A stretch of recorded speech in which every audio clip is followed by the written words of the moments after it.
তো বাজেট থেকে আজকে আমাদের শুরু করতে হবে। বাংলাদেশের অর্থনীতি। তো বাজেট বাজেট নিয়ে অত আগের যেহেতু সবাই ছিল, তো অত কিছু জানতে হবে না, জাস্ট বাজেট আকার, জিডিপি, এগুলো আমাদের জানতে হবে। ঠিক আছে, যেমন বাজেট ছিল টোটাল 7,97,500 কোটি টাকা। এটা এখন পর্যন্ত বাংলাদেশ সবচেয়ে বড় বাজেট। জিডিপি প্রবৃদ্ধি হারের লক্ষ্যমাত্রা 6.75। এটা হচ্ছে জানতে হবে। 6.75 লক্ষ্যমাত্রা মূল্য 6.5। সাধারণ সীমা 3.5 লাখ টাকা। এটা হচ্ছে জানতে হবে। আমাদের জিডিপি আসতেছে সেটা আমাদের জানতে হবে। খরচ কোথায় বেশি হচ্ছে, কোথায় ঘাটতি।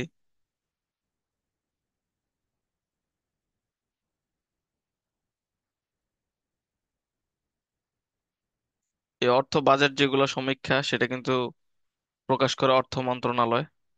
অর্থনৈতিক যে সমীক্ষা, এটা হচ্ছে প্রকাশ করে। এটা হচ্ছে জানতে হবে যে এটা কোন মন্ত্রণালয় প্রকাশ করে। জনসংখ্যা বৃদ্ধির হার 1.33। এটা অর্থনৈতিক সমীক্ষা অনুযায়ী আমরা জানতেছি।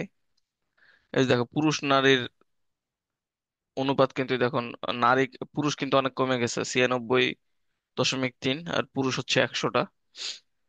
সরি, মহিলা হচ্ছে 100টা। তার মানে কতজন পুরুষ পাচ্ছে না? একজন। কতজন তাহলে পুরুষ পাবে না? তিনটা নারী কিন্তু 3.7টা, মানে প্রায় 4টার মতো নারী প্রতি 100 জনে একটা করে পুরুষ পাচ্ছে না। তো এটা একটা অনেক জটিল বিষয়। মানে একজন একজন করে যদি ধরো, তাহলে কিন্তু হচ্ছে না। সেই জন্য একের অধিক থাকবে আর কি, পুরুষের স্বাভাবিকভাবে কিছু করার নেই।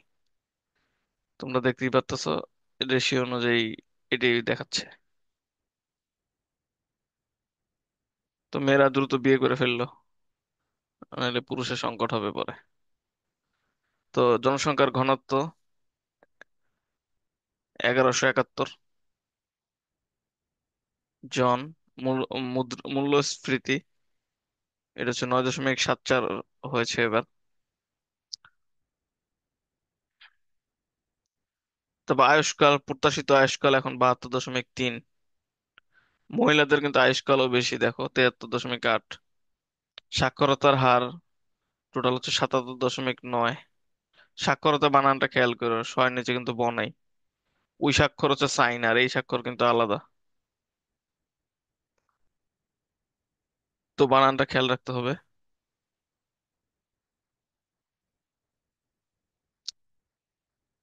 মাথাপিছু জিডিপি 2675 মার্কিন ডলার।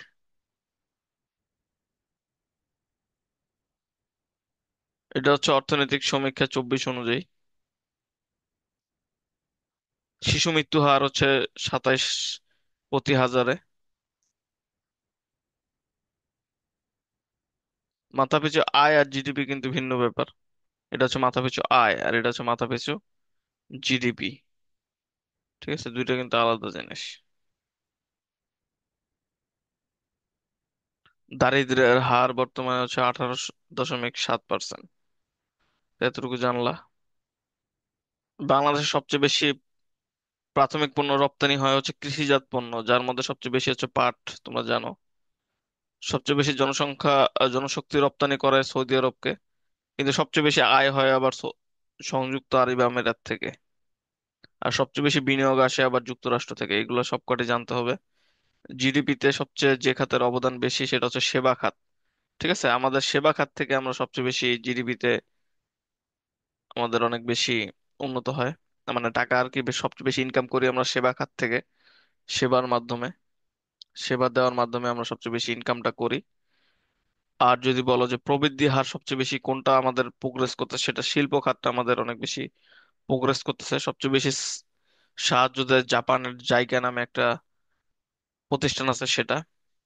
বৈদেশিক সাহায্য সবচেয়ে বেশি কোন সংস্থা প্রদান করে, সেটা হচ্ছে এশিয়ান ডেভেলপমেন্ট ব্যাংক। যেটা সদর দপ্তর কোথায়, এডিবি সদর দপ্তর কোথায় অবস্থিত?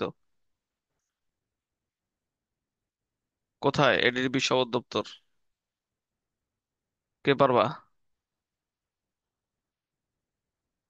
এডিবির সদর দপ্তর কেউ পারো না? এশিয়ান ডেভেলপমেন্টের সদর দপ্তর। তো এই পড়াশোনা করে তোমরা কি চান্সের আশা করতেছো নাকি? তোমার চান্স হবে না তো। তোমরা তো এডিবি সদর দপ্তরই জানো না। এটার কোনো কথা নাকি? আচ্ছা, এডিবি সদর দপ্তর হচ্ছে ম্যানিলাতে। ম্যানিলা আবার হচ্ছে উন্নত জাতের তামাক, মনে রেখো। সবচেয়ে বেশি শিল্পজাত পণ্য রপ্তানি হয় নিটওয়ার।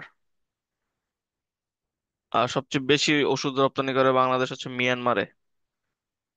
সবচেয়ে বেশি শিল্পজাত পণ্য রপ্তানি হয় নিটওয়ার।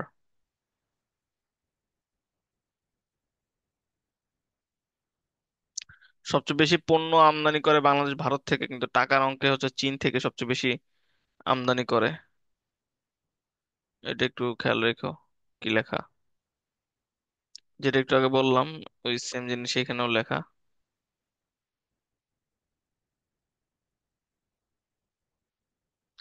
রেমিটেন্স প্রাপ্তিতে বাংলাদেশ কিন্তু অষ্টমে আছে, আগে সপ্তমে ছিল। আর সর্বাধিক রেমিটেন্স আমরা আহরণ করি সংযুক্ত আরব আমিরাত থেকে, একটু আগে বললাম।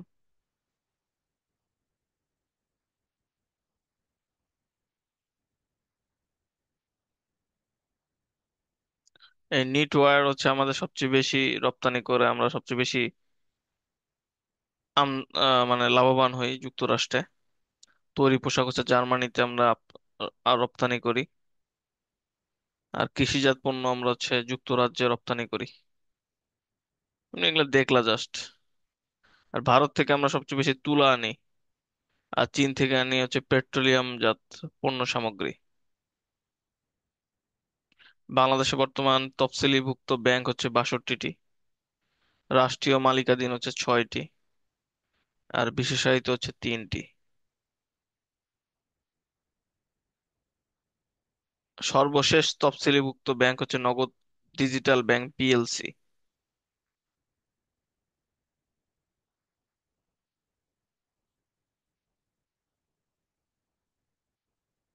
এছাড়া বীমা প্রতিষ্ঠান আছে 82টি আমাদের দেশে।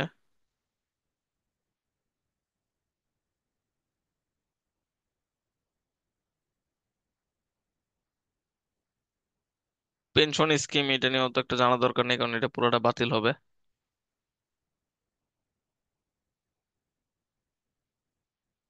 এবার ব্লু ইকোনমি, এটার অর্থটা জানতে হবে। এটার মানে হচ্ছে সুনীল অর্থনীতি। সমুদ্রের উপর, সমুদ্র সম্পদের উপর নির্ভর অর্থনীতি। এই ব্লু ইকোনমির এটা একটু ওরও কি লেখা আছে। এসডিজি 14 নং ধারায় হচ্ছে এটার কথা বলা আছে। এসডিজি হচ্ছে সাস্টেনেবল ডেভেলপমেন্ট গোলস। গোল না কিন্তু, গোলস, ঠিক আছে। এসডিজির লক্ষ্য কতটি বলো তো? মূল লক্ষ্য কতটি? এসডিজির মূল লক্ষ্য 17টি। কতটি? 17টি। ঠিক আছে। যার অনুচ্ছেদ আছে 169টি। আর এসডিজি 14 নম্বর ধারায় হচ্ছে বলা আছে টেকসই অর্থনীতি, সামুদ্রিক সম্পদের অনুসন্ধান ও সংরক্ষণের কথা বলা আছে 14 নম্বর ধারায়।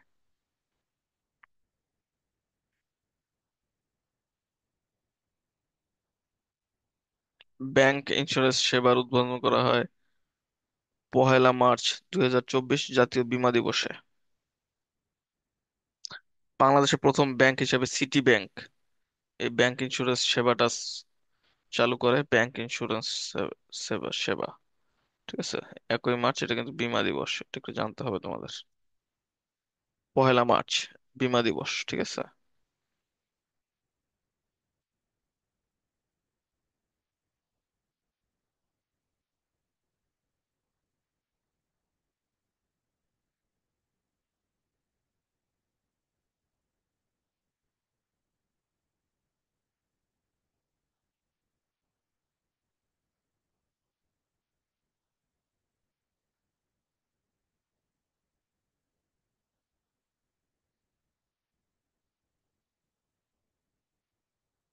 এই যে এলডিসি থেকে বের হওয়ার শর্ত হচ্ছে টোটাল 3টা।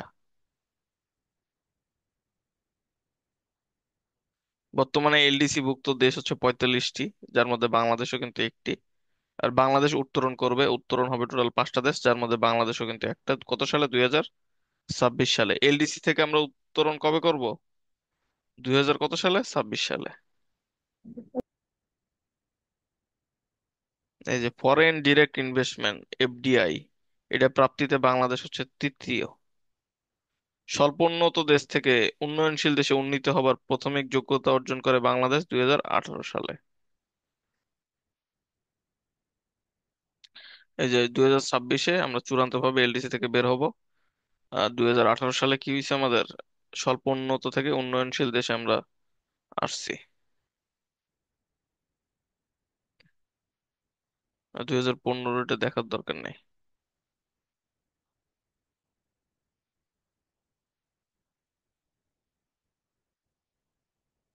এগুলো এখন থাকবে না, এগুলো জেনে লাভ নেই এই জন্য।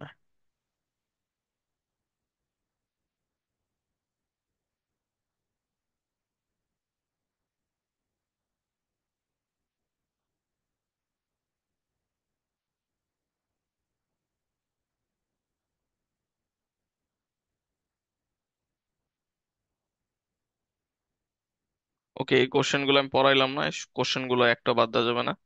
দেখবা যে অপশন সহ কমন পড়বে এই কোশ্চেন গুলো থেকে ইনশাল্লাহ। ঠিক আছে। এর মধ্যে এই টিকটকে পড়াইলাম যে এসডিজির কত নং ধারায় সুনীল অর্থনীতির কথা বলা আছে, বলো দেখি। 10, 15, 14, 16, কত হবে অ্যান্সার? 14। 14, কারেক্ট। এবার হচ্ছে সমীক্ষা জনশুমারি। এই জনশুমারিটা কত নাম্বার? ষষ্ঠ, কিন্তু ষষ্ঠ। ঠিক আছে, ষষ্ঠ জনশুমারি হয়েছিল কত সালে? 2022 সালে কিন্তু। এই পর্যন্ত তাহলে জনশুমারি বা আদমশুমারি কতবার হয়েছে বাংলাদেশে? কতবার 6 বার। হয়েছে? কতবার? সেবার। 6 বার। প্রথমবার হয়েছে কত সালে? 1900 কত সালে? 1974। 74-এ, ঠিক আছে।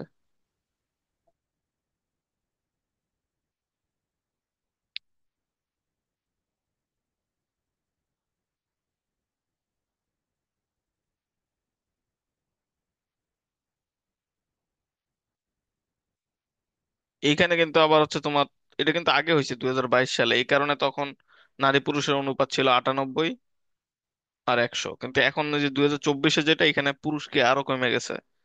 পুরুষ এখন 96.3, আর মেয়ে হচ্ছে 100টা। তার মানে 3.7টা মেয়ে কোনো ছেলে পাবে না। তার মানে টোটাল পুরা এই দেখো নারী কত কম। এখানে না, ওইখানে দেখলে বেটার হইতো। ওখানে সংখ্যা সহ দেওয়া ছিল, তাই না? না, এখানে সংখ্যা কি দেওয়া আছে? না, সংখ্যাটা দেওয়া নাই পুরুষ মহিলার। পুরুষ মহিলার সংখ্যাটা দেওয়া থাকলে আরো এখানে বেটার হইতো। কিন্তু এই হিসাবে 98.3 হিসাবে 16 লাখ, 16 লাখ পুরুষ কম নারীদের থেকে। তাহলে 16 লাখ নারীর কি হবে চিন্তা করো। তো এখন তো আরো 96.3, এখন তো আরো বেড়ে গেছে। না হলেও প্রায় 25 লাখ প্লাস নারীর সাথে মানে একটা করে ছেলে নেই।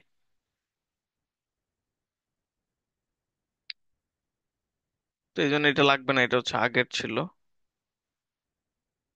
কিন্তু জনশুমারি তো আরো হয় নাই, এই কারণে এটা আমাদের দেখতে হচ্ছে।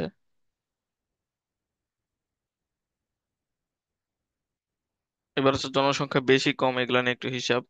সবচেয়ে বেশি ঢাকাতে, সবচেয়ে কম বান্দরবনে। বিভাগ যদি বলি বরিশালে সবচেয়ে কম, আর ঢাকা বিভাগে সবচেয়ে বেশি। এই ঘনত্ব হচ্ছে তোমার সবচেয়ে কম বরিশালে, জনসংখ্যার ঘনত্ব। কারণ বরিশালের লোকরা সব ঢাকায় চলে আসে, ঢাকায় থেকে আর যায় না। তারপর শিক্ষার শিক্ষার হার জেলা হিসাবে গাজীপুর, বিভাগ হিসাবে ঢাকা। আর শিক্ষার হার সবচেয়ে কম, এটাও কিন্তু তোমার কোথায়? বরিশালে। ঠিক আছে, সবচেয়ে অশিক্ষিত আর কি, এই জন্য বলা হয় যে ঢাকার বস্তিতে সবচেয়ে বেশি বরিশালের লোকজন থাকে আর কি।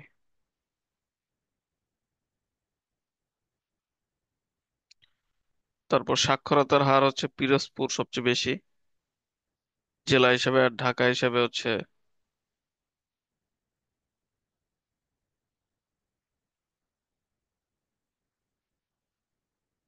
ঢাকা। আর সবচেয়ে কম সাক্ষরতার হার হচ্ছে ময়মনসিংহে, অশিক্ষিত বেশি। মানে বিভাগগুলো দেখবে এখানে।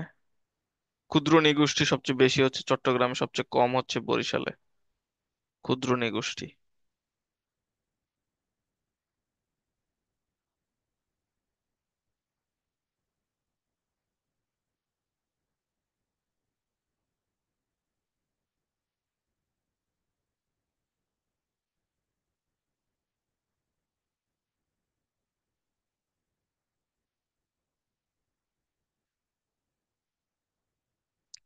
ক্ষুদ্র নৃগোষ্ঠী টোটাল হচ্ছে বাংলাদেশে সবচেয়ে এক নম্বরে আছে চাকমা। টোটাল 50টা উপজাতি এই বাংলাদেশে অবস্থিত। কতটি? 50টি। 50টি অপশনে না পাইলে 48টি দিব, ঠিক আছে? এটা অলরেডি বিউপিতে আসছে একবার।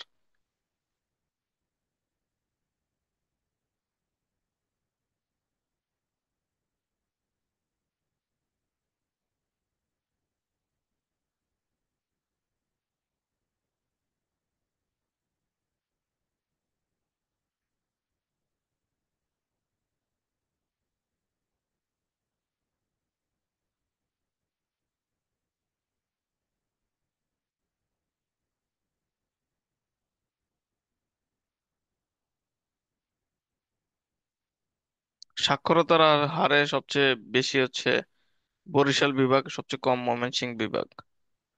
আর জেলা হিসেবে পিরোজপুর আর বান্দরবান।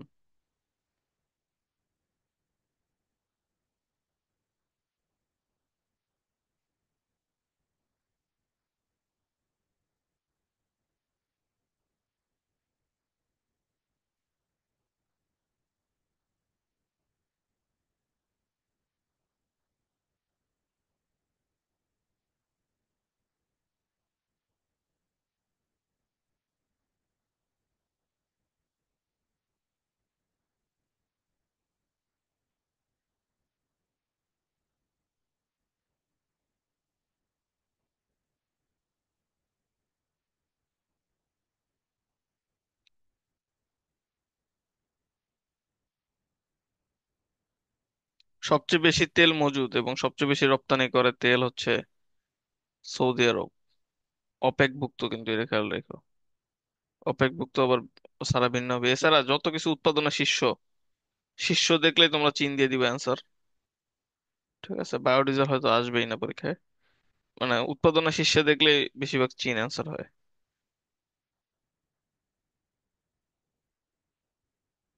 বাংলাদেশ সবচেয়ে বেশি অস্ত্র আমদানি করে কিন্তু চীন থেকে।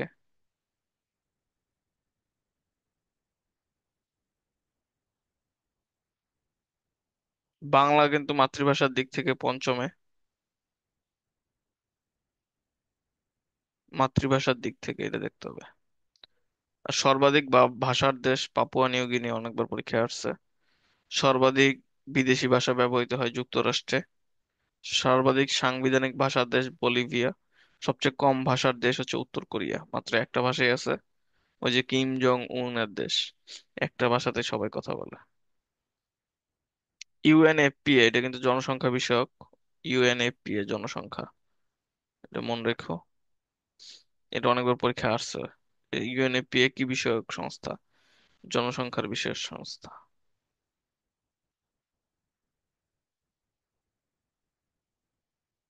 বাংলাদেশের অবস্থান মুসলিম বিশ্বে চতুর্থ, সার্কভুক্ত দেশে তৃতীয়, বিশ্বে অষ্টম। ঠিক আছে। আর ঘনত্বে হচ্ছে ষষ্ঠ। এটা জানতে হবে।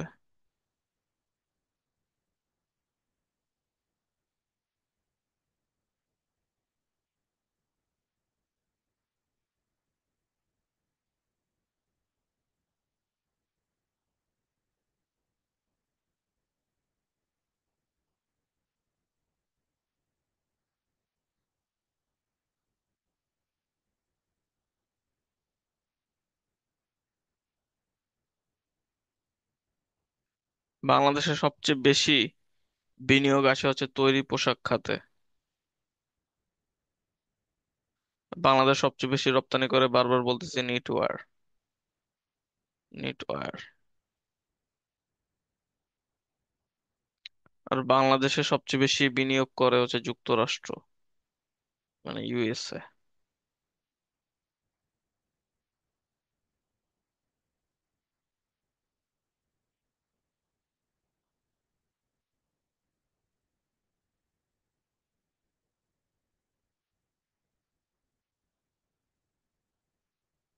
পোশাক রপ্তানিতে বাংলাদেশ কিন্তু দ্বিতীয়। এবার এই সূচকগুলো অনেক বেশি ইম্পর্টেন্ট। শীর্ষ দেশ আর হচ্ছে বাংলাদেশ কোনটা এটা জানতে হবে। শান্তিরক্ষী প্রেরণে আগে বাংলাদেশ প্রথম ছিল, এখন হচ্ছে দ্বিতীয় হয়ে গেছে, নেপাল হয়ে গেছে 1 নম্বরে। এখন আবার 1 নম্বর হবে যেহেতু ইউনূস সরকার আসছে।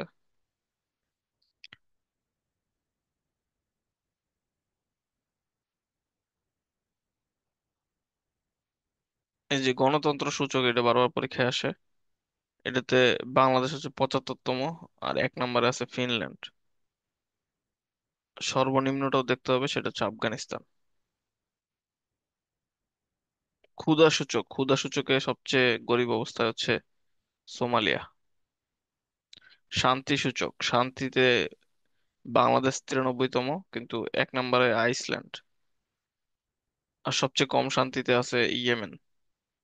মানে কম দেখলে এটা কোনো মধ্যপ্রাচ্যের কান্ট্রি হবে, এটা হচ্ছে তোমরা মনে রাখবা। সূচকগুলো যেহেতু বিদেশিরা করে, তো খারাপ অবস্থায় এগুলোই দেখায়। সুখী দেশ, এটা পরীক্ষা আসছিল অলরেডি। সবচেয়ে 1 নম্বরে হচ্ছে ফিনল্যান্ড, বাংলাদেশের 37তম। আর সবচেয়ে দুঃখী হচ্ছে আফগানিস্তান এই হিসাবে। আইনের শাসন, এটাতে 1 নম্বর হচ্ছে ডেনমার্ক। অর্থনীতির দিক থেকে আবার 1 নম্বরে সিঙ্গাপুর।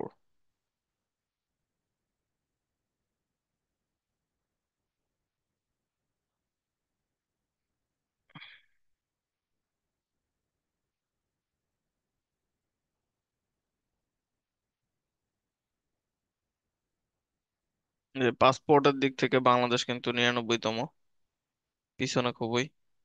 1 নম্বরে হচ্ছে সিঙ্গাপুর।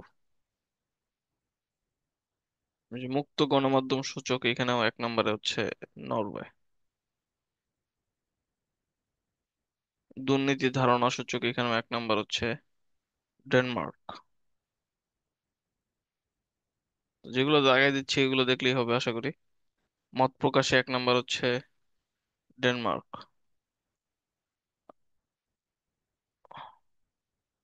আর সবচেয়ে কম মত প্রকাশ করতে পারে উত্তর কোরিয়ার লোকরা, এটা সবাই জানে। সবচেয়ে জনবহুল শহর হচ্ছে টোকিও, জাপানের। তারপর এখান থেকে এই পর্যন্ত পুরোটা কমপ্লিট করতে হবে। কোশ্চেন গুলো আমি পড়াইলাম না, দেখবো যে কোশ্চেন থেকেই অপশন সহ কমন পাবে ইনশাল্লাহ। ওকে, এবার আছে পুরস্কার। প্রথমে নোবেল পুরস্কার 2024, খুবই ইম্পর্ট্যান্ট। এখানে তোমাদের বলছিলাম যে কয়েকটা পড়তে হয়। সাহিত্য, সাহিত্য হচ্ছে কবি হান কং, দক্ষিণ কোরিয়া, ঠিক আছে। তার লেখা দ্বিমুখী যন্ত্রণা, বেদনার চিত্র, শারীরিক মানসিক পীড়ার সংযোগ, প্রাচ্যের চিন্তাভাবনা, ঘনিষ্ঠ সংযোগ ও প্রতিফলন রয়েছে। শরীর ও আত্মার মধ্যে সম্পর্কের ব্যাপারে অনন্য সচেতনতা তৈরি করে। এটা হচ্ছে তার কাজ।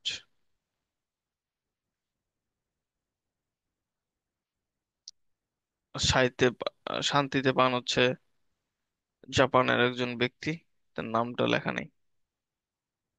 অর্থনীতিতে 3 জন পান, 3 জনের নাম দিয়ে বলতে পারবে যে কে নিচের অর্থনীতিতে পান নাই। তো এই জন্য 3টা নামে আমাদের মনে রাখতে হবে। ড্যারন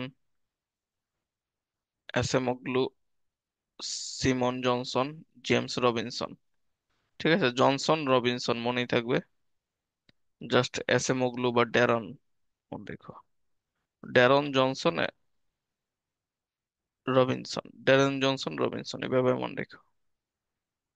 ড্যারন Johnson Robinson. Daron Johnson Robinson, খুবই ইজি। 3টা নাম মুখস্থ রাখা, ড্যারন জনসন। কারণ ড্রুয়েন জনসন কিন্তু আবার হচ্ছে আয়রন ম্যান যে ছিল, তার নাম ড্রুয়েন জনসন। তার সাথে একটা রবিনসন লাগাই দিবা, রবিনসন ক্রুসো। তাহলে তারা 3জনই হচ্ছে অর্থনীতিতে নোবেল পাইছে। কিসের জন্য পাইছে? পাইছে হচ্ছে জাতির সমৃদ্ধির পিছনে সামাজিক প্রতিষ্ঠানগুলোর গুরুত্ব কি। যে সমাজে আইনের শাসন দুর্বল এবং প্রতিষ্ঠানগুলো জনগোষ্ঠীকে শাসন করে, সেই জাতি সমৃদ্ধি লাভ করতে পারে না, নিজেদের পরিবর্তন ঘটতে পারে না। কিন্তু এই বিষয়গুলো কেন, কিভাবে ঘটে সেটি ব্যাখ্যা করছে। এগুলো হচ্ছে তোমাদের ইম্পর্টেন্ট জানতে হবে। শান্তিটা তো লেখা নাই। আর এখানে কি কি জানি লেখা আছে, হানকাং। এই যে হানকাং, এটা কিন্তু নারী, এই জন্য আরো বেশি ইম্পর্টেন্ট হয়ে যায়। প্রথম নারী এশিয়ার মধ্যে, সাহিত্যে প্রথম নারী নোবেল বিজয়ী, সাহিত্যের মধ্যে আবার। এটা জানতে হবে, তিনি হলো প্রথম। তার কোন উপন্যাসের জন্য তিনি একটা ম্যান বুকার পুরস্কারও পাইছিল 2016 সালে, দ্য ভেজিটেরিয়ান, এই উপন্যাসের জন্য।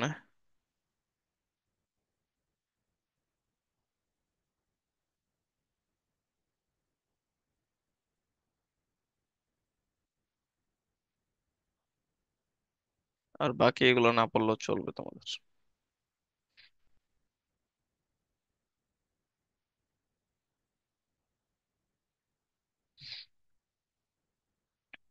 এবার হচ্ছে 96তম অস্কার পুরস্কার।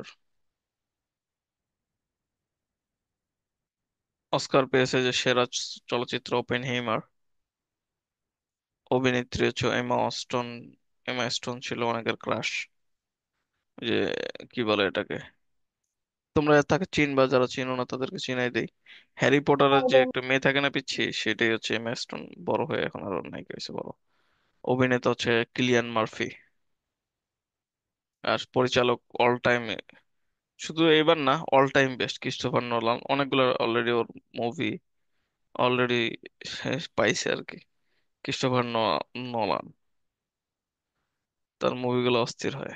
যারা চিনো না তারা চিনে চিনে নেবা।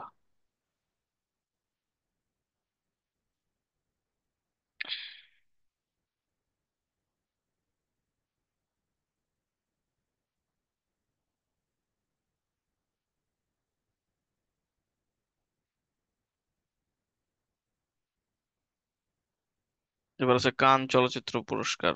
এবার তো আর বাংলাদেশ থেকে কেউ যায় নাই, কিন্তু এটা সেরা অভিনেত্রী সেলেনা গোমেজ, এটা জানি না রেখো। সেলেনা গোমেজ হচ্ছে জাস্টিন বিবারের এক্স গার্লফ্রেন্ড। জাস্টিন বিবারকে চিনো তোমরা, আশা করি না চিনলে যে বেবি তার গান একটা ছিল।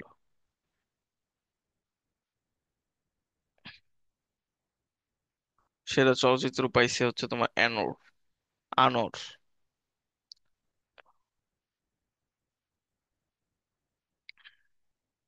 ওকে, আর জানার দরকার নেই।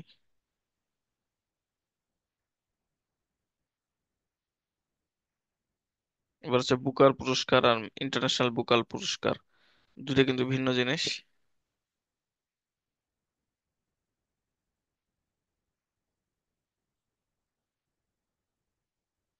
ইন্টারন্যাশনাল বুকার পুরস্কার হচ্ছে জার্মান লেখিকা জেনি এয়ারপেনবেক। আর বুকার পুরস্কার পেয়েছেন সামান্থা হারভে। ঠিক আছে, বুকার পুরস্কার সামান্থা হারভে। ইন্টারন্যাশনাল বুকার পুরস্কার জার্মান লেখিকা এরপেনবেক, তিনি পেয়েছেন অরবিটালের জন্য। আর তিনি পেয়েছেন কাইরস উপন্যাসের জন্য। আর ইনি ইম্পর্টেন্ট কারণ ইনি জার্মানের ইতিহাসে প্রথমবারের মতো ইন্টারন্যাশনাল বুকার পুরস্কার পেয়েছেন।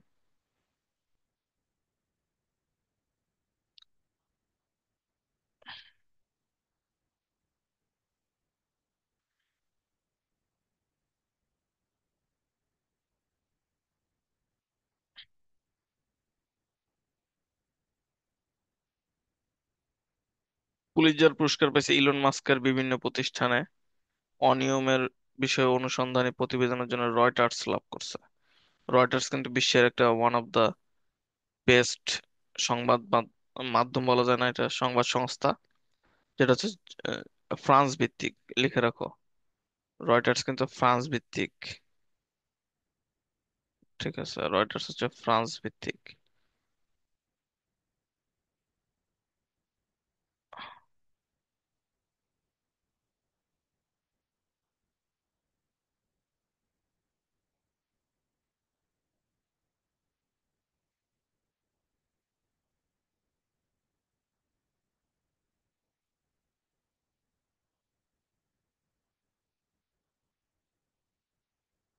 স্বাধীনতা পুরস্কার হচ্ছে বাংলাদেশের সবচেয়ে বড় পুরস্কার, যেটা পেয়েছে 10 জন। আর 21 পদক অল টাইম 21 জনই বেশিরভাগ দেওয়া হয়। পাইছে হচ্ছে যে জাহাঙ্গীরনগরের তিনি ডক্টর মোবারক আহমেদ খান, বিজ্ঞান ও প্রযুক্তি বিষয়ে। এটা অনেক বেশি ইম্পর্ট্যান্ট। এছাড়া তেমন আর ইম্পর্ট্যান্ট নাই এবার, একটা পড়লেই হবে। তিনি আবার জাহাঙ্গীরনগরের ফিজিক্সের টিচার। এই জন্য জাহাঙ্গীরনগর এটা আসার সম্ভাবনা খুবই বেশি।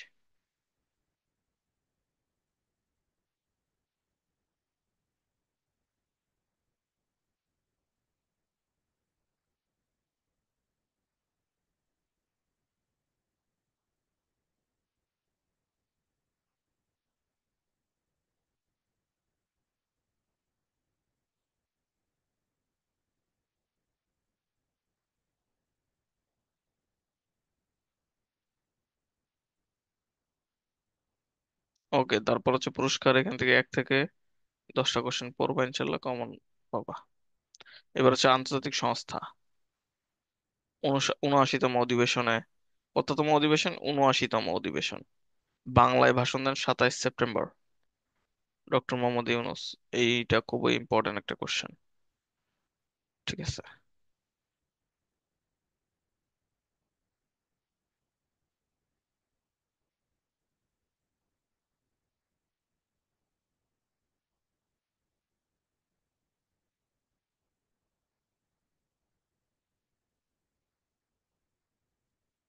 এই দিন আবার সুবর্ণ জয়ন্তী উদযাপন করা হয়।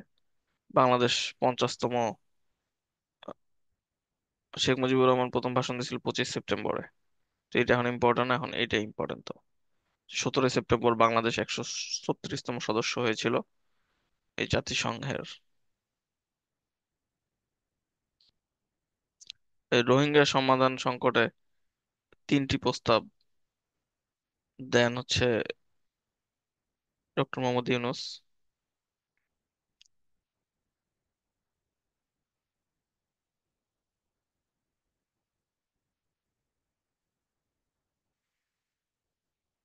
3টে এখানে লেখা আছে কি কি, একটু দেখতে পারো।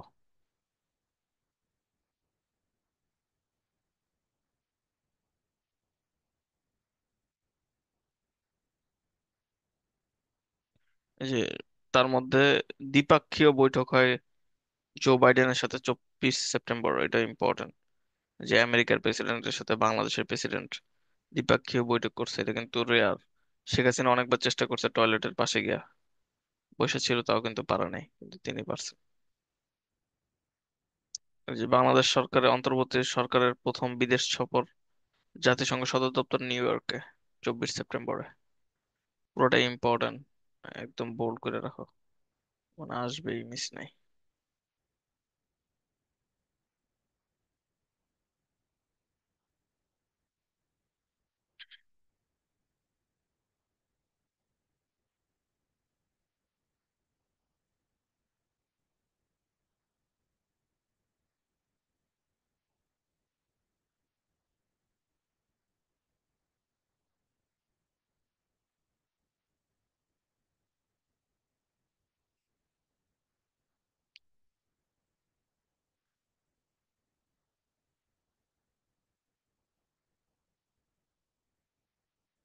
তারপর এটাও কিন্তু ইম্পর্টেন্ট হবে যে ট্রাম্প যখন প্রেসিডেন্ট হবে তখন প্রথম কোন দেশ ভ্রমণ করেন, সেটা অনেক ইম্পর্টেন্ট হবে, কিন্তু সেটা এখন আসতে দেরি আছে।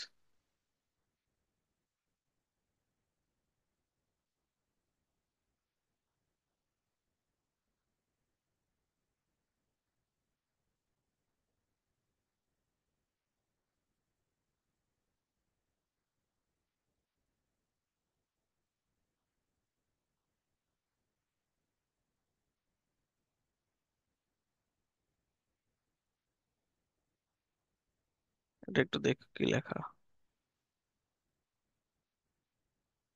উদ্দেশ্য হচ্ছে যাতে এর বাস্তবায়ন করা যায় এসডিজি।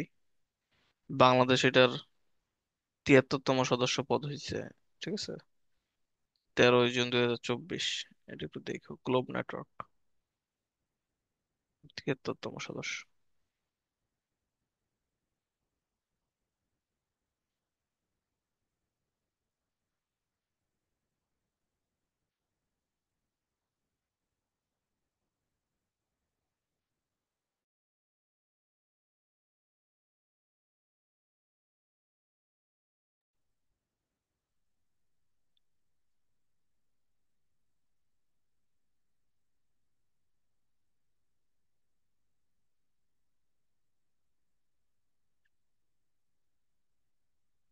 দুইটা আন্তর্জাতিক ব্যাংক আছে, একটা হচ্ছে নিউ ডেভেলপমেন্ট ব্যাংক আর একটা এশিয়ান ইনফ্রাস্ট্রাকচার ইনভেস্টমেন্ট ব্যাংক। এটা সদর দপ্তর হচ্ছে বেইজিং এ, এটা সাংহাইতে। এনডিবি তে কিন্তু বাংলাদেশও আছে, এই জন্য এটা বেশি ইম্পর্টেন্ট। টোটাল দেশ হচ্ছে 8টি এনডিবি তে। ঠিক আছে, এটা কিন্তু পরীক্ষায় আসে যে কতটি দেশ। 8টি দেশ, 9টি হওয়ার কথা ছিল, হয়নি, 8টা।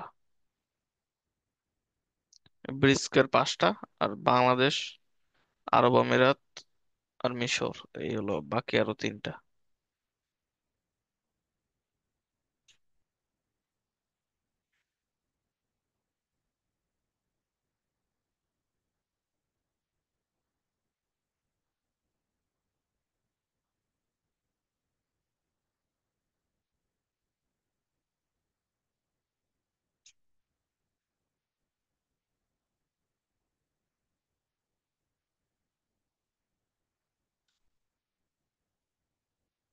এটা পরীক্ষা আসছিল কিন্তু একবার বিউপিতে, যে এনডিবি ব্যাংকের ফুল ফর্মটা কি। সেটা হচ্ছে নিউ ডেভেলপমেন্ট ব্যাংক। এটা কিন্তু ব্রিক্সের একটা প্রতিষ্ঠান।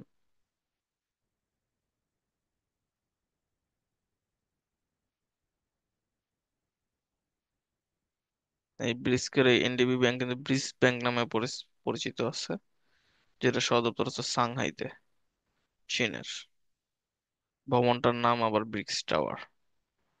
পুরোটা জানা রেখো, ইম্পর্টেন্ট। অলরেডি আসছে। ওকে, ব্রিক্স বলতে কি কি দেশ দেখো। B for bra. B for কি? ব্রা। আর ফর রুশ। I for India. C for অনেকে কানাডা ভাবে, কানাডা কিন্তু না, লিখে রাখো কানাডা নয়। সি ফর কিন্তু কানাডা নয়, লিখে রাখো কানাডা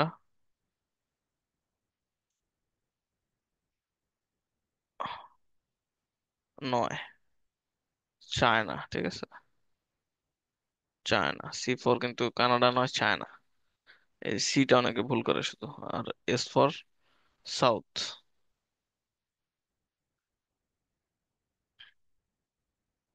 সাউথ আফ্রিকা। এভাবে মনে রাখলেই হবে।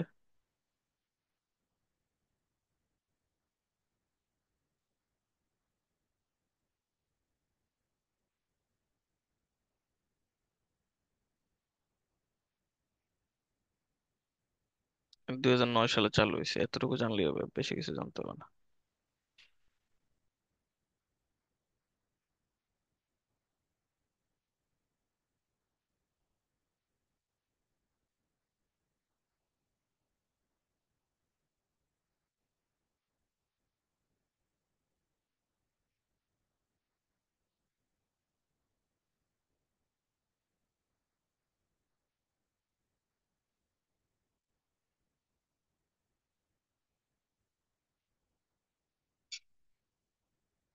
বিশ্বের বৃহত্তম অর্থনৈতিক জোট কিন্তু ইউরোপীয় ইউনিয়ন। আর অর্থনৈতিক জোট আর বাণিজ্যিক জোট এটা অলরেডি আসছে বিওপিতে। রিজিওনাল কম্প্রেহেন্সিভ ইকোনমিক পার্টনারশিপ বা আরসেপ। ঠিক আছে, এটা হলো বাণিজ্যিক জোট। যদি বাণিজ্যিক জোট বলে আরসেপ, আর অর্থনৈতিক জোট বলে ইইউ। আর যদি বলে বিশ্বের বাণিজ্যিক জোট সবচেয়ে বেশি, তাহলে হচ্ছে আরসেপ।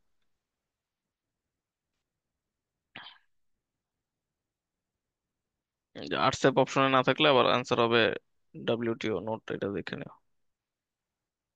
আর সবচেয়ে বেশি বৃহত্তম বাণিজ্যিক অঞ্চল এটা আবার হচ্ছে আফ্রিকাতে।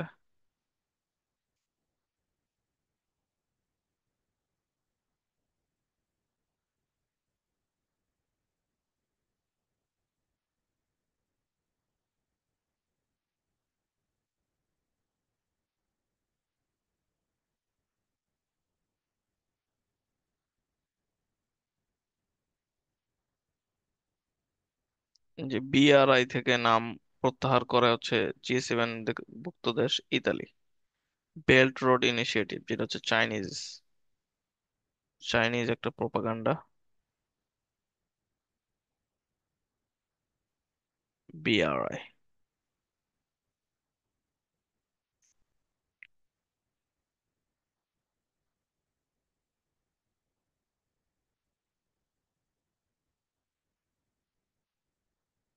এবার কে কোন দেশ প্রতিষ্ঠানের বর্তমান প্রধান?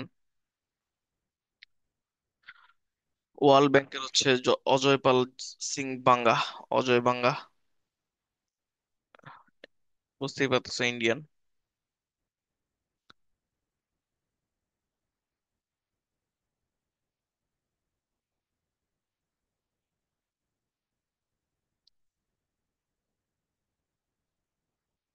তারপর হচ্ছে এনডিবি, এটা চেয়ারম্যান আবার মহিলা। এটা হচ্ছে তোমাদেরকে জানতে হবে, ব্রাজিলের।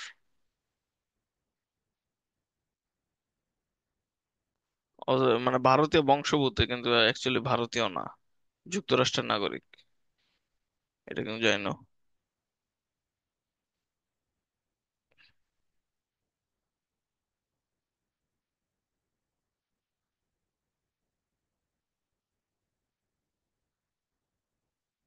এই যে ইউনাইটেড নেশনস, এটার কিন্তু মহাসচিব হচ্ছে প্রধান হয়। প্রধান নয়তো নবম হচ্ছে তোমার অ্যান্তনিও গুতেরেস, তিনি পর্তুগালের অধিবাসী।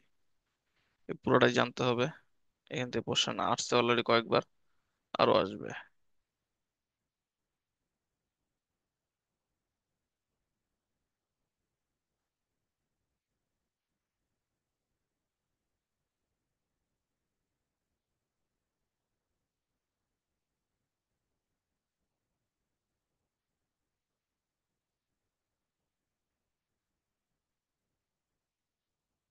এনডিবি ব্যাংকের অষ্টম সদস্য হচ্ছে তোমার মিশর। বর্তমানে টোটাল দেশ আটটা তাহলে। অপেকের হচ্ছে 12টা, কমছে কিন্তু। ইউরো কারেন্সি ব্যবহারকারী দেশ 20টা। ইউরোপীয় ইউনিয়নের হচ্ছে 27টা। সেনজেন ভুক্ত দেশ হচ্ছে 29টা, বাড়ছে। লাস্ট নাম্বার হচ্ছে বুলগেরিয়া। এটা খুবই ইম্পর্টেন্ট একটা জিনিস।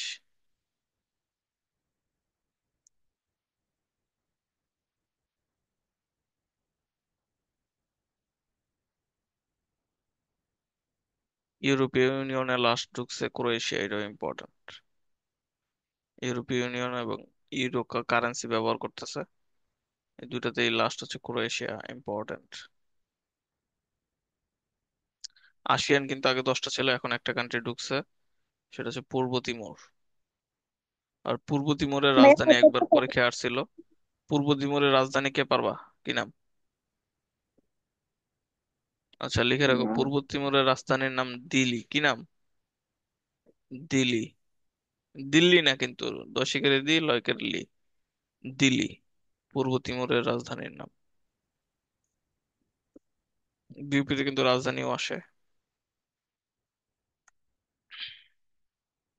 জি 20-তে তোমার 21টা কান্ট্রি হয়ে গেছে। লাস্ট কান্ট্রির নাম কিন্তু মানে একটা সংস্থা, কান্ট্রি না, আফ্রিকান ইউনিয়ন, AU। ন্যাটোর কিন্তু বর্তমানে 32টা। লাস্ট নাম্বার হচ্ছে সুইডেন।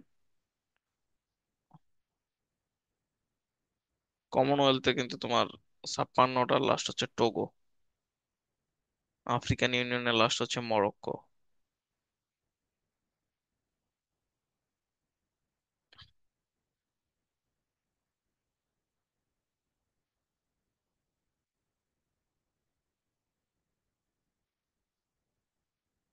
বিশ্ব ব্যাংকের টোটাল সদস্য সংখ্যা এখন বর্তমানে 189টা, লাস্ট হচ্ছে নাউরু। আর IMO হচ্ছে, IMO দরকার নেই।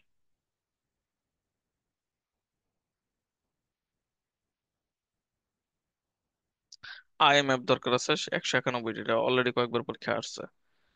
লাস্ট নাম্বার হচ্ছে লিচেন স্টেইন।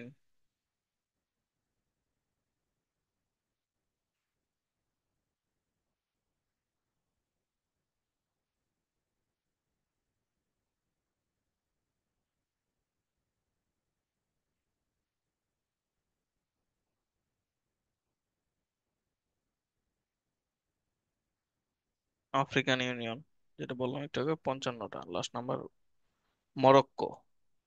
অপেক ত্যাগ করে হচ্ছে অ্যাঙ্গোলা। এটা ইম্পর্টেন্ট একটা নিউজ। আগে নাইলে অপেকের 13টা ছিল, এখন 12টা। ত্যাগ করছে অ্যাঙ্গোলা। সেনজেন ভুক্ত দেশ আগে ছিল 27টা, এখন 29টা। সর্বশেষ যুক্ত হয়েছে তোমার রোমানিয়া আর বুলগেরিয়া।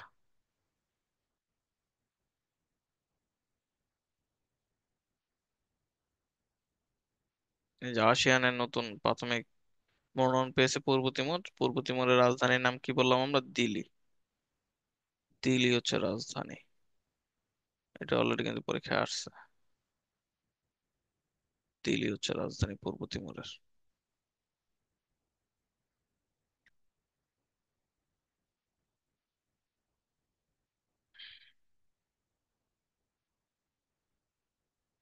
এবার যে সম্মেলনগুলো নেক্সট হবে 2024-এ, সেগুলো নিয়ে আমরা আলোচনা করতেছি।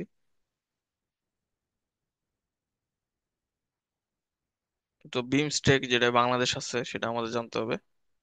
সেটা হচ্ছে ব্যাংককে হবে। হয়ে গেছে অলরেডি 11 জুলাই। যদি জুলাই হয়েছে এটা জানি আল্লাহ নেই। জুলাইয়ের পর যেগুলো হয়েছে ওগুলো জানলে বেশিটা ইম্পর্টেন্ট।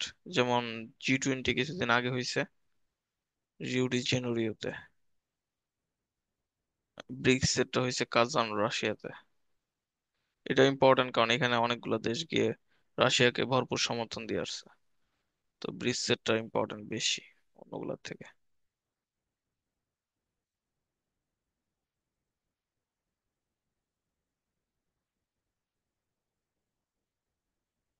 আফ্রিকান ইউনিয়নেরটা হয়েছে তোমার আদ্দিস আবাবা। তোমরা জানো ইথিওপিয়ার রাজধানী।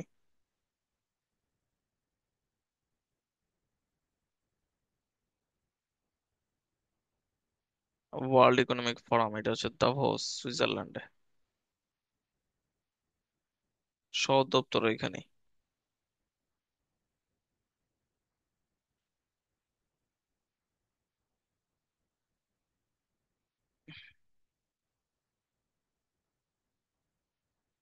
তো এখান থেকে একদম শেষ পর্যন্ত পড়তে হবে কোশ্চেন।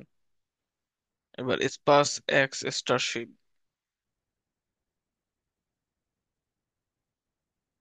প্রথমবারের মতো বিশ্বে হচ্ছে উৎক্ষেপিত হয়েছে। এটা হচ্ছে তোমরা জানো অবশ্যই কার কোম্পানি? ইলন মাস্কের।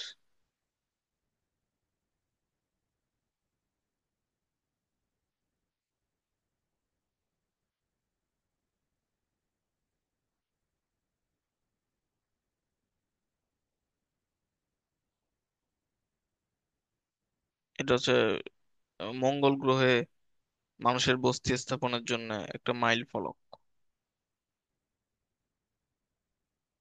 স্পেস এক্স সদর দপ্তর হচ্ছে ক্যালিফোর্নিয়া। প্রতিষ্ঠা কাল হচ্ছে 2002।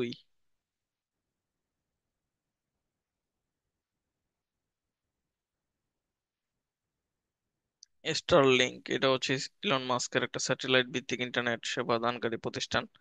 তখন ডিরেক্ট আমরা যখন মোবাইল ইউজ করি তখন ওয়াইফাই ইউজ করতে হবে না, ডিরেক্ট মোবাইলের মতো সব নেটওয়ার্ক চলবে।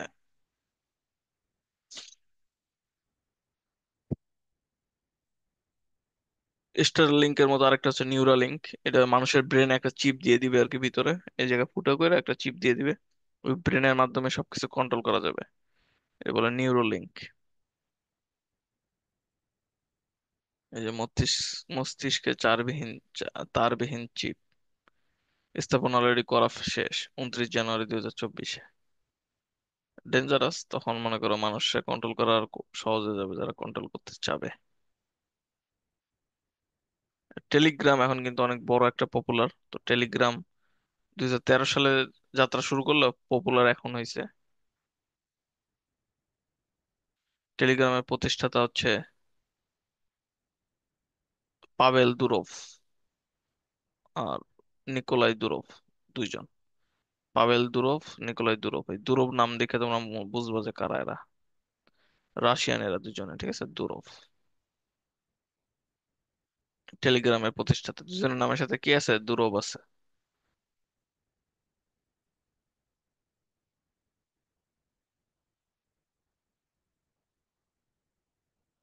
টেলিগ্রামে অনেক পাইরেসি করা যায়, যে কোনো কিছু সেন্ড করা যায় অনেক। এবার হচ্ছে প্রথম কৃত্রিম বুদ্ধি সম্পন্ন উপস্থাপক, মানে এআই উপস্থাপক। প্রথমটার নাম হচ্ছে অপরাজিত, এটা অলরেডি আসছে বিউপিতে। ভারতের প্রথম হচ্ছে লিসা, এটা জানি না, লাভ নেই আমাদের। চালু করা এটা channel 24। AI artificial intelligence, text based chatbot application. Full ফর্মটা জানতে হবে চ্যাট জিপিটির। Chat generative pre train transformer. ঠিক আছে, chat generative pre trained transformer, এটা হচ্ছে চ্যাট জিপিটির ফুল ফর্ম। চালু করা হয় 30 নভেম্বর 2022-এ। তারিখটা জানতে হবে। ঠিক আছে, 3.54 কোনটা কি আপডেট হয়েছে এটা একটু দেখো। ফোরটা কিন্তু 2024 হয়েছে, 4.0। চ্যাট জিপিটি 4 ছিল, এখন 4.0। ছবি, কণ্ঠস্বর যে কোনো কিছু দিয়ে চেঞ্জ করা যাবে। চ্যাট জিপিটির উদ্ভাবক হচ্ছে তোমার ওপেন এআই।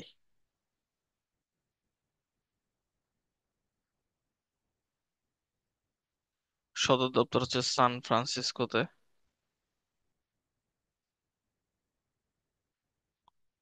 2018 সালে ইলন মাস্ক ওপেন এআই থেকে সরে আসেন।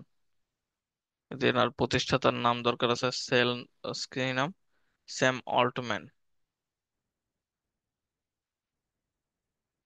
ইলন মাস্ক টেসলায় যোগ দিয়েছে, এই জন্য ওপেন এআই ছাড়ছে, কিন্তু তাছাড়াও এইখানেও মনে করো অনেক বেশি ভূমিকা ছিল ইলন মাস্কের।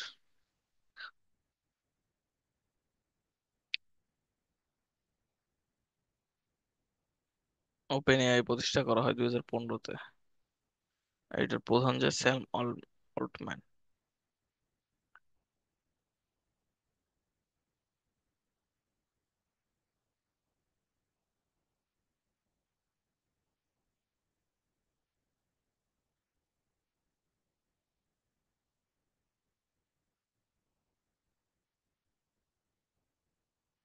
প্রথম এআই হাসপাতাল, এটা তৈরি করে আবার সিংহুয়া, চীনের সিংহুয়া বিশ্ববিদ্যালয়ের গবেষকরা। চীনে আর কি অবস্থিত। এরপর গুগল আবিষ্কার করে গুগল জেমিনি।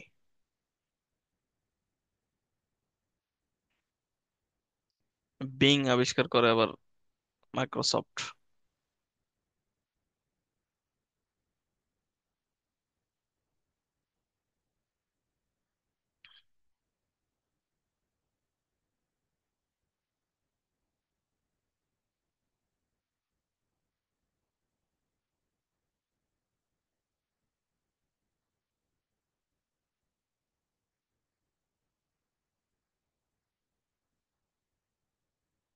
এই শিল্প বিপ্লব 4 এটাকে বলা হচ্ছে, ডিজিটাল এআই বিপ্লব এটা। কৃত্রিম বুদ্ধিমত্তাও যেখানে আছে, রোবোটিক্স আছে, ডিজিটাল বিপ্লব বলা হচ্ছে এটাকে, শিল্প বিপ্লব 4। এআই এর উপর অনার্স কোর্স চালু করছে গ্রিন ইউনিভার্সিটি বাংলাদেশের। বিশাল ব্যাপার দেখা যায়। নাবিক নামক জল রোবট তৈরি করে ব্রাক বিশ্ববিদ্যালয়। চাঁদে সফলভাবে অবতরণকারী দেশ 5টি বর্তমানে। পঞ্চম হচ্ছে জাপান, তার আগে চতুর্থ হচ্ছে ভারত। ভারতেরটা এখন বেশি আসবে না, জাপানেরটা জেনে রাখো। স্লিম, 2024। 6G ডিভাইসও কিন্তু তৈরি করছে জাপান প্রথমে।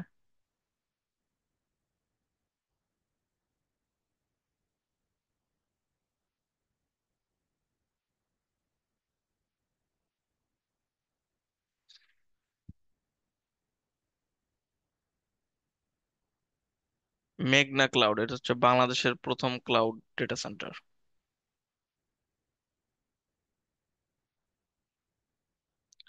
বায়ুমণ্ডলে আবহাওয়া বার্তা সংগ্রহে 21-এ 1 রকেট উৎক্ষেপণ করে বাংলাদেশ আবহাওয়া বার্তা জানার জন্য। ঠিক আছে, 21-এ 1, এটা ইম্পর্টেন্ট অনেক বেশি।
ইলন মাস্ক সম্বন্ধে একটু জানি না তোমরা?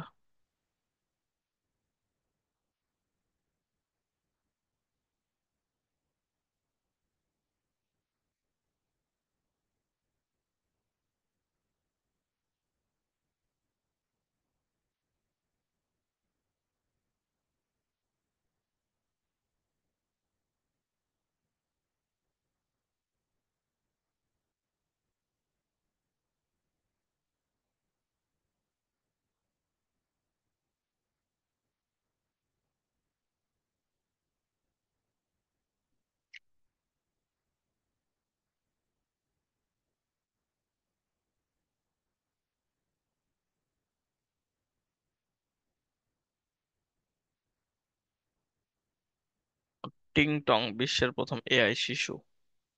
তারপর এখান থেকে কোশ্চেন গুলো পড়বা, যেটা পড়ালাম না। এই যে কোপ, সিওপি, কোপ, জলবায়ু বিষয়ক সম্মেলন, কনফারেন্স অফ দ্য পার্টিস, এটা অর্থ, এটা খুবই ইম্পর্টেন্ট। 28টা ইম্পর্টেন্ট, 29টা ইম্পর্টেন্ট। 28টা অলরেডি গত বছর হয়ে গেছে, হয়েছে দুবাইয়ে। 28টা। অংশগ্রহণ করছে 197টি দেশ, ইউরোপীয় ইউনিয়ন, অনেক বেশি লোকজন অংশগ্রহণ করেছে।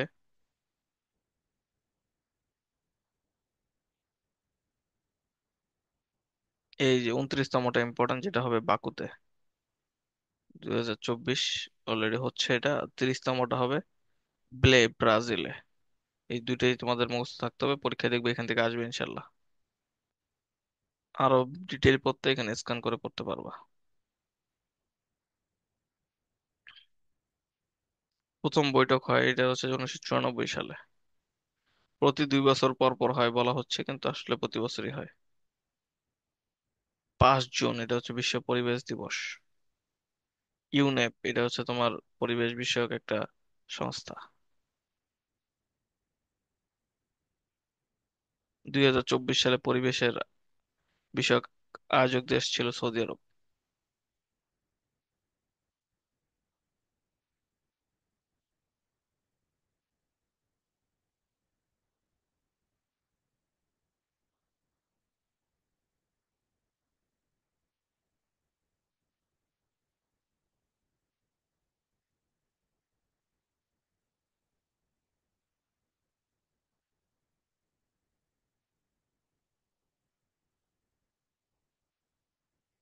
গ্রিন হাউস নির্গমনে সবচেয়ে শীর্ষ দেশ চীন। অনেক বেশি আর কি, তারা গ্রিন হাউস উৎপাদন করে, যেটা পৃথিবীর জন্য ক্ষতিকর। এই যে ঘূর্ণিঝড়টা ইম্পর্টেন্ট, 3টা ঘূর্ণিঝড় হয়েছে সাম্প্রতিক। তার মধ্যে লাস্ট হয়েছে কাতারের দানা, যেটার নাম বড় মুক্তা। হয়েছে কত, উৎপত্তি হচ্ছে বঙ্গোপসাগরে। একটা পড়লে হবে, বাকিগুলো না পড়লে হবে।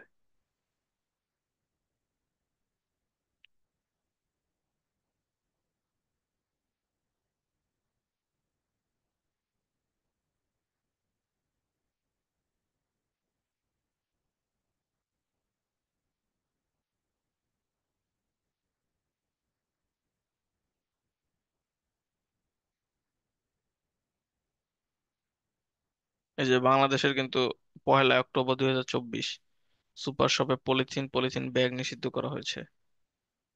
করেন কে? ডক্টর সৈয়দ রেজওয়ান হাসান। এটা কিন্তু ইম্পর্টেন্ট। তোমরা জানো কিনা, পুলিশ কি জানে, পলিথিন কিন্তু বর্তমানে নিষিদ্ধ। তো এটা হচ্ছে খুবই একটা ইম্পর্টেন্ট বিষয়।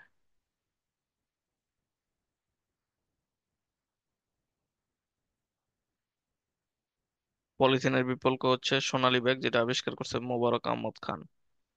এটাও ইম্পর্টেন্ট। আর এই মোবারক আহমদ খানই কিন্তু এই যে জাহাঙ্গীরনগরের, বারবার করে বলতেছি, অনেক বেশি ইম্পর্টেন্ট। ইনি কিন্তু জিওর, মোবারক আহমদ খান কিন্তু জাহাঙ্গীরনগরের পদার্থবিজ্ঞানের টিচার।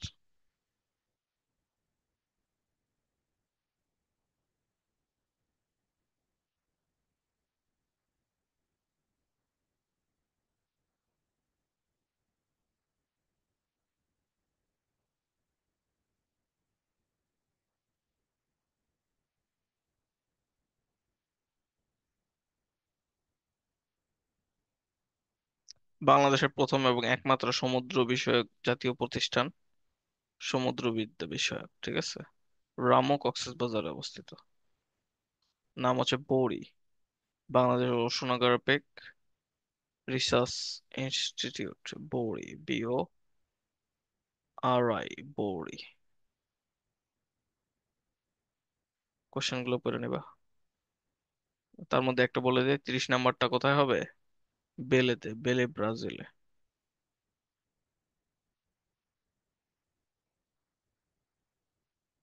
আর এবারেরটা কিন্তু সৌদি আরব। এবার হচ্ছে অলিম্পিক গেমস, কোনটা কত সালে কোথায় হবে সেটা ইম্পর্টেন্ট।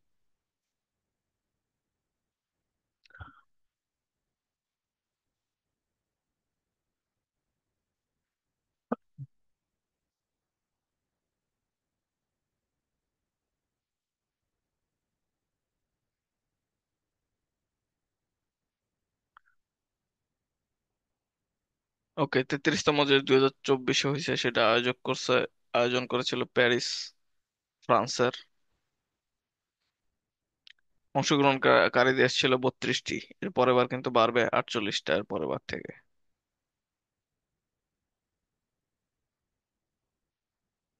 সবচেয়ে বেশি স্বর্ণপদক জেতেন হচ্ছে লোপেজ, যুক্তরাষ্ট্রের। ইতিহাসের সেরা কিন্তু মাইকেল ফেলপস। আর এবার কিন্তু সবচেয়ে বেশি কে? লোপেজ, নামটা মনে রেখো, লোপেজ।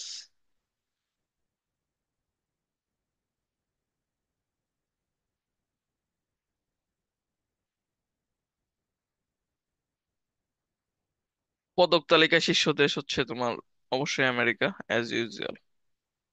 অল টাইম আমেরিকাই থাকে এটাতে 1 নম্বরে, আর দ্বিতীয়ত চীন থাকে all time.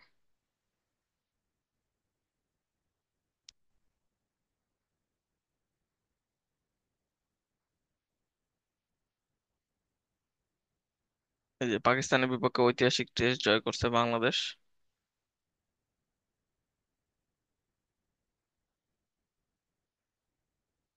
Man of the match হয়েছিল মুশফিকুর রহিম। বাংলাদেশের সর্বপ্রথম টেস্ট জয় করছিল জিম্বাবুয়ের বিরুদ্ধে। আর দেশের বাইরে প্রথম টেস্ট জয় করছিল ওয়েস্ট ইন্ডিজের বিরুদ্ধে। সাফ নারী চ্যাম্পিয়নশিপে বাংলাদেশের জয় করছে এবার। অংশগ্রহণ করে সাফের 7টি দেশ। চ্যাম্পিয়ন হয় বাংলাদেশ, নেপাল হয় রানার্স আপ। দ্বিতীয়বারের মতো কিন্তু। 1 নম্বর প্রথম গোল দেয় হচ্ছে মনিকা চাকমা। সেরা খেলোয়াড়, এটা ইম্পর্টেন্ট, ঋতুপর্ণা চাকমা, অনেক ভাইরাল একজন লেডিস। অধিনায়ক হচ্ছে সাবিনা খাতুন। এই দুটো জানলেই হবে, অধিনায়ক সাবিনা খাতুন আর ঋতুপর্ণা চাকমা হচ্ছে সেরা খেলোয়াড়। আয়োজক হচ্ছে সাফ, মানে সাউথ এশিয়ান ফুটবল ফেডারেশন। ঠিক আছে, সাফ। দ্বিতীয়, 2 বার সর্বাধিক চ্যাম্পিয়ন বাংলাদেশই হয়েছে, 22 এবং 24-এ। অনেক বেশি ইম্পর্টেন্ট এটা।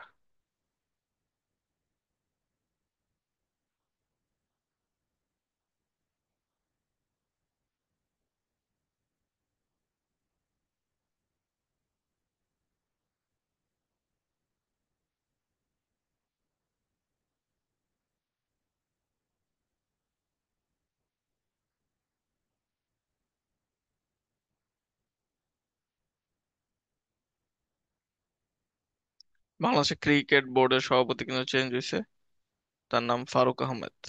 ফুটবল ফেডারেশনের সভাপতি চেঞ্জ হয়েছে, যার নাম তাবিথ আউয়াল। আগে তোমরা জানো ছিল পাপন।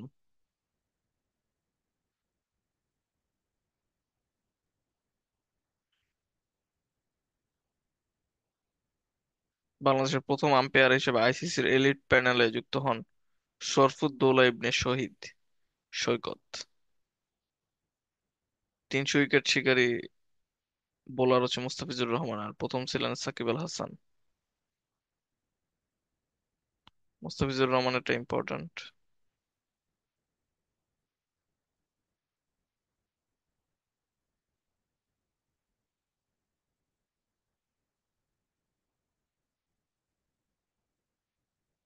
বাংলাদেশের দ্রুততম মানবী শিরিন আক্তার।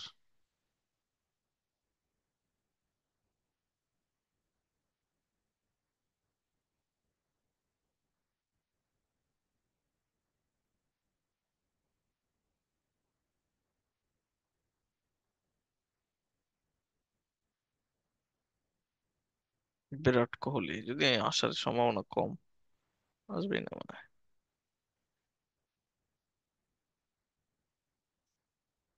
2023-এ ব্যালন ডিওর এবং ফিফা বর্ষসেরা হয়েছিলেন লিওনেল মেসি। 24-এ চেঞ্জ হয়েছে। 24-এ হচ্ছে রদ্রি, স্পেনের, ঠিক আছে। বর্ষসেরা এবং বর্ষসেরা বা ব্যালন ডিওর রদ্রি, স্পেনের প্লেয়ার।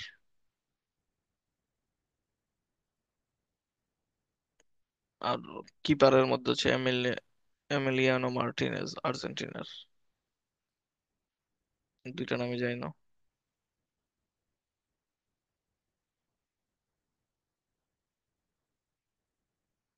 23তম, যেটা এর পরের বিশ্বকাপটা হবে কানাডা, মেক্সিকো, যুক্তরাষ্ট্রে। খুবই ইম্পর্টেন্ট, আসবে পরীক্ষায়।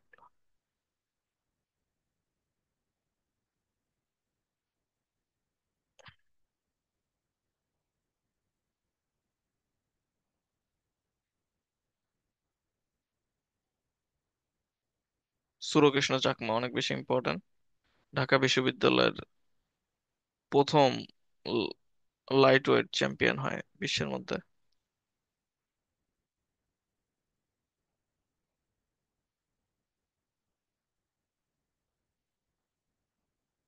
বক্সিং প্রতিযোগিতা আর কি, এক কথায়। লাইট ওয়েট এসব জেনে লাভ নাই, তুমি জাস্ট বক্সিংটা মনে রেখো। সুরকৃষ্ণ চাকমা বক্সিং প্রতিযোগিতা।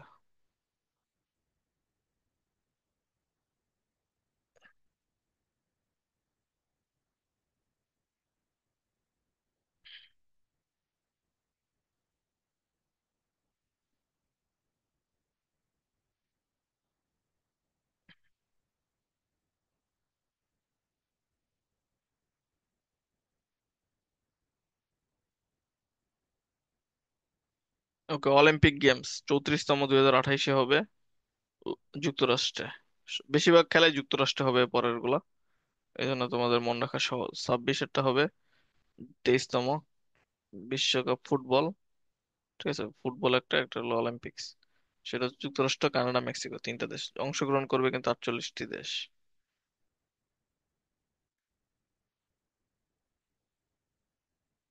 কিন্তু আবার যদি আসে শীতকালীন অলিম্পিক, সেটা আবার হবে মিলানে, ইতালিতে।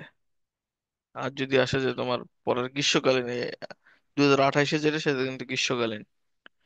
দুইটা অলিম্পিক হয়, একটা গ্রীষ্মকালীন, একটা শীতকালীন।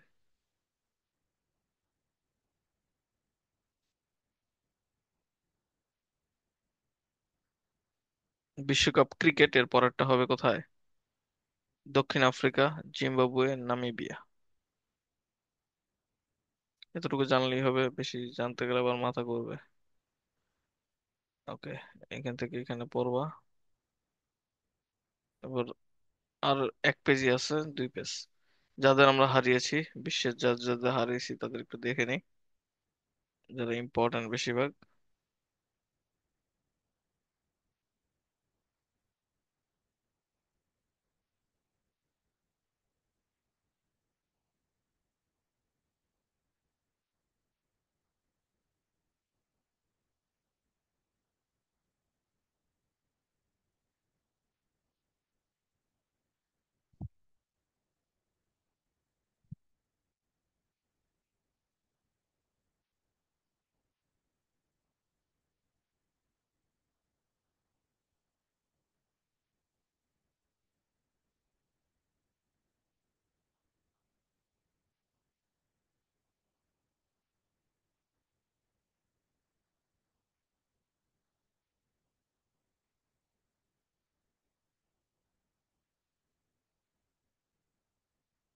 বাংলাদেশে, হ্যাঁ, এটা বেশি একটা জানার দরকার নেই, জাস্ট কোশ্চেন গুলো একটু দেখো।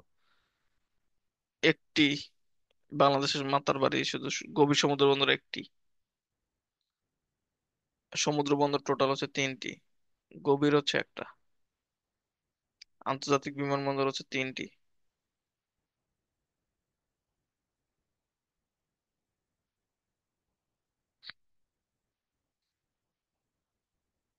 গ্রাম আদালত হচ্ছে 5জন নিয়ে গঠিত।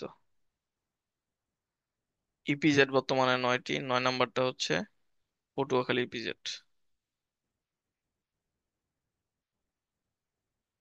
আয় গণনায় অর্থনৈতিক 19টি খাতে ভাগ করা হয়েছে। বাংলাদেশের খাত এখন 19টি। স্থলবন্দর টোটাল হচ্ছে 25টি। 25 নাম্বারটা জানার দরকার নেই, শুধু মেহেরপুরে অবস্থিত এতটুকু জানলেই হবে, কারণ বঙ্গবন্ধুর নাম আছে। গ্যাস ক্ষেত্র 29টি। চাকরিতে বয়সসীমা কিন্তু বাড়াইছে, এটা ইম্পর্টেন্ট। 32 বছর। ঠিক আছে, এটাও কিন্তু অনেক বেশি কি ইম্পর্টেন্ট। সর্বশেষ গ্যাস ক্ষেত্র। বাংলাদেশে বর্তমানে 48টি জেলায় রেলপথ রয়েছে। দূতাবাস রয়েছে বাংলাদেশের 51টি।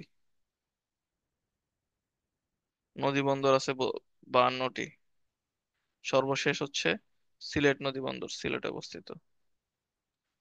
রাজনৈতিক দল বর্তমানে কিন্তু অনেক বেশি, 53টি।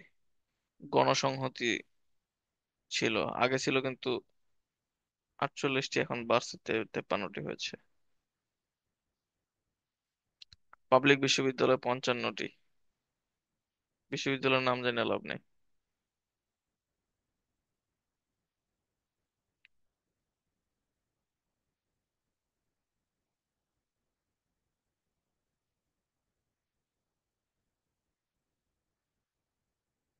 নারী শ্রমিকদের মাতৃত্বকালীন ছুটি এখন 120 দিন। বাংলাদেশ ওষুধ রপ্তানি করে বর্তমানে 157টি দেশে। চা বাগানের সংখ্যা এখন বর্তমানে 169টি। বাড়ছে, কিন্তু আগে 168 ছিল। সবচেয়ে বেশি মৌলভীবাজার, এটাও জানতে হবে। পৌরসভা হচ্ছে 330টি। উপজেলা 495টি। বীরাঙ্গনা নারী হচ্ছে 504টি। ইম্পর্টেন্ট কম এটা, এটা পড়ার দরকার নেই। আমি হচ্ছে ক্লাস নিচ্ছি।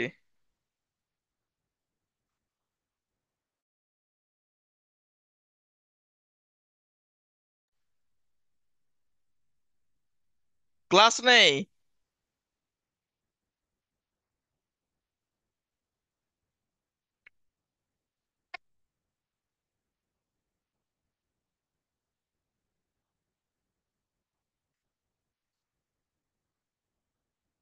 মোট থানার সংখ্যা হচ্ছে 654টি। সর্বশেষ হচ্ছে পদ্মা সেতু উত্তর, পদ্মা সেতু দক্ষিণ। ইউনিয়ন পরিষদ হচ্ছে 4580টি।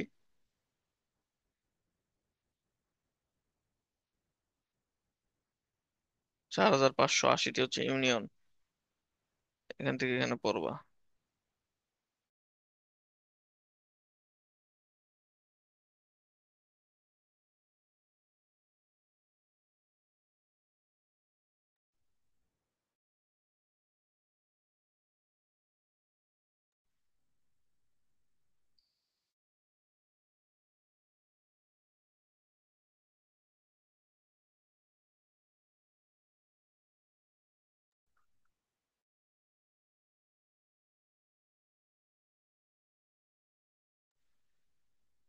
ওকে, শেষ পড়া যেটা সেটা হচ্ছে এই নাম্বার গুলা, যেটা তোমাদের বারবার বলতেছিলাম।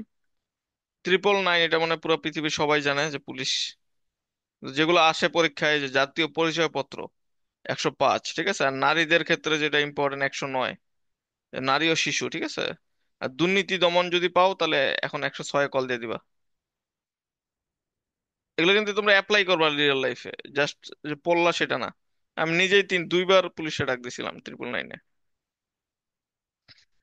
পুরো পুলিশ বাস্তবে আসে। পুরা একজন এসআই আসে, 2টা কনস্টেবল আসে, পুরো গাড়ি নিয়ে আসে। মানে ডাক দিছিলাম কিন্তু রিয়েল কারণেই, এমনি এমনি ডাক দেয়নি। তো কারণগুলো আজকে না বললাম, আরেকদিন বলবো।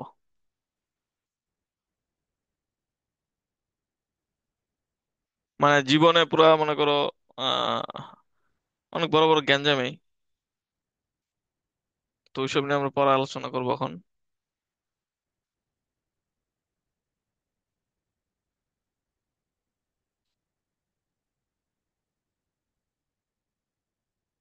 এই যে ভোক্তা অধিকার, এটা হচ্ছে তোমরা মনে রাখবা, তোমাদের খাবার টাবার যদি দাম বেশি দেখো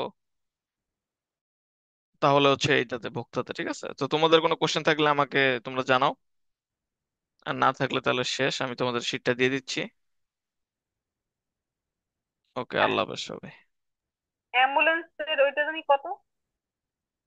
অ্যাম্বুলেন্সও তোমার এই যে 999, ওইখানে কল দিলে তারপর হচ্ছে বলবে যে হচ্ছে আপনি কোথায় যোগাযোগ করতে চাচ্ছেন, পুলিশ, অ্যাম্বুলেন্স, ফায়ার সার্ভিস, তখন তুমি বলবো যে আমি অ্যাম্বুলেন্সে।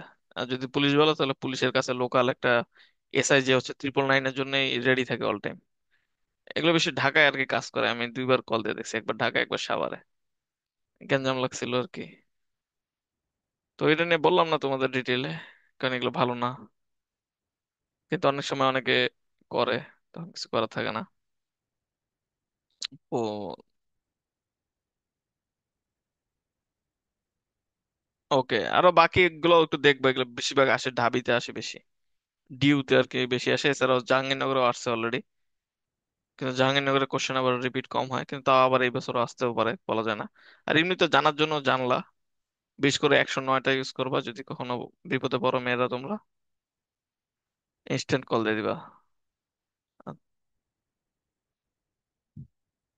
ওকে, সবাই তো ভালো থাকো, আল্লাহ হাফেজ। কোশ্চেন থাকলে আমাকে কইরো, আসসালামু আর হচ্ছে আলাইকুম। এফবিএস ক্লাস হবে আজকেই। এফবিএস ক্লাস হচ্ছে 7:30টায়। ওকে, ওয়ালাইকুম আসসালাম।